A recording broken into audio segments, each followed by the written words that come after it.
Okay, I should be getting good at this. This is number 3 for me today.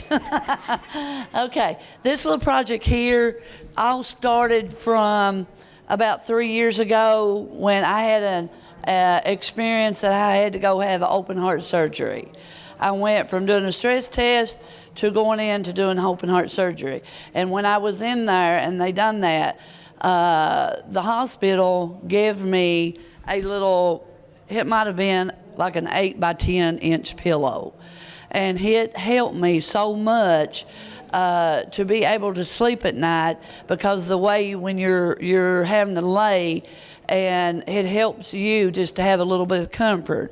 So what this project is to make pillows for students, for young people 13 and under who must stay in the hospital overnight. We're going to make pillows. But before we do that, we have to make, my kids have to learn how to do measurements. They have to do fractions. It just incorporates a lot of different types of math skills. So what I did first, of course, I had to teach them how to break this down into not just inches, but into half inches and quarter inches and different things like that. And the way I did that is I wrote some, before I do that, I wrote some numbers up on the board. Pass around. I wrote some numbers up on the board, and they had to draw it out on this worksheet. And then they had to put the measurements down there. So then they started being able to make that connection of how this inch and half inches is broke down. So after they got pretty decent with this, we made construction pillows.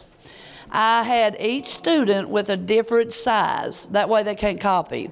A lot of my students are pretty good about copying. They know how to do it, okay? So if I'd say, okay, everybody's going to make a 4.5 by 5, then they're going to get probably the smartest one in my room to make it, and then they're just going to trace her pattern. So I thought, well, we'll just make sure that everybody has a different measurement. This one here, we had them, like this one's 3.5 by 5, okay? So she had to take and cut out the material. She taped 3 sides, stuffed it with paper towels, and then she sealed it up the other way. Now, what we will do with our comfort pillows, they will take material, cut it out, and they've already decided on their size. They're going to 15 by 15. So they cut out the material, then they sew it inside out,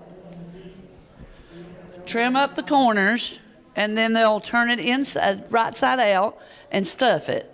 Once they get it stuffed, and this is actually one of the pillows that my students have already started this year. So then they stuff it, and then they have to whip stitch this part here. So they're not only learning math skills, but they're learning how to operate a sewing machine as well. And they don't think that they're having to learn that. But they're picking up that skill as well. Now, from there, we will take them to the hospital. We're going to make between 40 and 50 pillows.